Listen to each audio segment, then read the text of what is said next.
All right, when discussing the Atian in 2006 study, we saw people who did not respond to the training program. Are there any follow-up studies that show that initial non-responders do in fact respond when presented with the appropriate stimulus? Yes. Yes, there are. There are a number of studies. And this idea of non-response to exercise is pretty interesting. It's been discussed in the research world quite a bit. For anybody who's interested in the topic, probably the best paper to go to is from 2018 from Pickering and Kiley. The title of it is, Do Non-Responders to Exercise Exist? And if so, what should we do about them? It's like non-responders. What do? Perfect. It was I remember reading it when it first came out. We circulated it around our group, and a lot of the discussion there and in that kind of field informed a lot of the discussion that you guys heard from us this weekend as far as how we presented it to you. Definitely influenced our thoughts on the matter. As it turns out, this concept of non-response to exercise is not really defined all that well, because the idea is there are a whole host of different adaptations that you can get out of exercise. And the idea of non-response just means that there's no change in any measurable physiologic variable whatsoever, which is pretty unlikely. In fact, they make a case, and we agree with it, that it doesn't basically happen, again, in living humans. As we made the case during the seminar, we said, if you're alive, you have the capacity to adapt in some capacity. And that means that there may be some variables that you adapt more to in a given program and some less, and somebody else might respond in a different pattern across those kind of physiologic variables.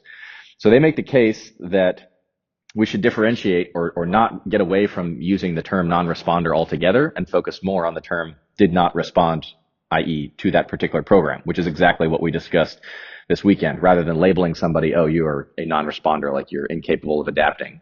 Rather, this program wasn't the right one for you, and rather, we need to find the right dose and formulation of stimulus for you. The other interesting aspect of this is they cite a whole bunch of the research in this realm, and they found that rates of apparent non-response to exercise go down, meaning we see more and more people respond the longer a study goes. So if you keep people training for longer, eventually you see some response. Additionally, with higher doses of training, which is exactly what we talked about this weekend, higher volumes, or in some contexts, higher frequencies. So there are studies of people training twice a week, and you see, apparent low responders in that study, and they bump them up to 4 times a week, and suddenly you see training responses, so increasing the dose of exercise. And then the other one is interesting, and it pertains more to study methodology. It has to do with how many variables they actually measure. So if all you measure is like 1 RM strength, for example, then there may be more apparent non-responders compared to if you measured strength outcomes, hypertrophy outcomes, maybe body composition changes, maybe resting heart rate changes, maybe blood pressure, maybe blood lipids. The more things you measure, the more likely you are to actually end up detecting some adaptive response to exercise. So that part is like almost a study methodology issue, where you can have higher rates of a kind of apparent non-response if you don't look at enough variables of adaptation that people can possibly respond to exercise with. So all of this stuff heavily informed the discussion that you guys heard during the lecture this weekend, and the idea that if you're alive, you can adapt in some capacity to something. And our job, the coach's job, is to find the right dose and formulation of exercise to help you generate the response that you're looking for. Yeah. Can you imagine a situation where somebody told you that you were a non-responder to exercise? And then, or like you had been training for a while, let's say like a year, and no program that you had done had worked well for you.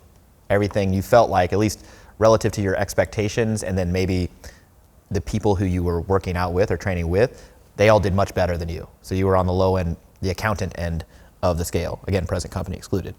Like, what kind of psychological warfare would you have to endure to just persevere and then be like, it's going to be okay. I'm going to find this program. Right. I'm going to identify this thing. But that happens all the time in sport, where people like don't do well at their self-selected sport or their second sport that they got exposed to, or the third sport. But they keep trying different things and find the thing that they excel with. And I think that's how I view training. It's like, even if you've been on 5, 6, 7, whatever, different programs before and not done that well, my role as a coach is to identify the thing or things that allow you to develop yourself to your maximum potential. That's what I'm here for, ideally. So the idea that fitting people into this rigid, like, it's got to be this program. Why? Because this program works all the time, for example. Or because it's worked in the past with other people I've coached, or it's my preference. Like, those things are holding coaches back. those things are holding their clients back. And so the idea would be being more malleable, being more open to trying different things. You're trying to find, again, the right dose, the right formulation, and anything that stands in your way of doing that is basically a limitation. And that may include, being told or sort of conditioned to be like, well, you're just not going to respond well. You're a woman, you can't respond well to training, right? And it's like, what does that do at a society level? But that's for another YouTube video. So don't hate me in the comments. You'll hear similar discussions come up when people are talking about weight loss and diets. There's discussion, you'll hear doctors, for example, or coaches say, this individual failed this diet, or they failed so many number of diets. Or in medicine, you'll hear people say, this patient, quote, failed physical therapy. I always correct that kind of language when we're talking about it, because none of these things are like one monolithic intervention that we can do to people. And the person didn't fail the diet. That dietary approach did not work for them, right? And there is an approach that we can find, keep experimenting until we find something that works. Similarly, the specific approach that was provided by the specific physical therapist that they saw may not have worked well for them. But you don't know what the dose of exercise was, the formulation. Maybe all they did was they went in and they got like passive e-stim for the whole 12 weeks of their rehab. No shit, they didn't get better, right? Because that doesn't work unless they were going to get better on their own anyway. So they didn't fail that physical therapy. That physical therapist more arguably failed the patient, and we need to find a better way to get them to adapt in that situation. In the same way, somebody training for performance needs to find the right formulation to adapt. Same way, somebody trying to find the right diet for weight loss needs to find the right dietary setup that's going to work for them to let them achieve their goals. Yeah. 35-year-old male, failed exercise. Right. Wait, what? Yeah. Yeah, okay. Yeah.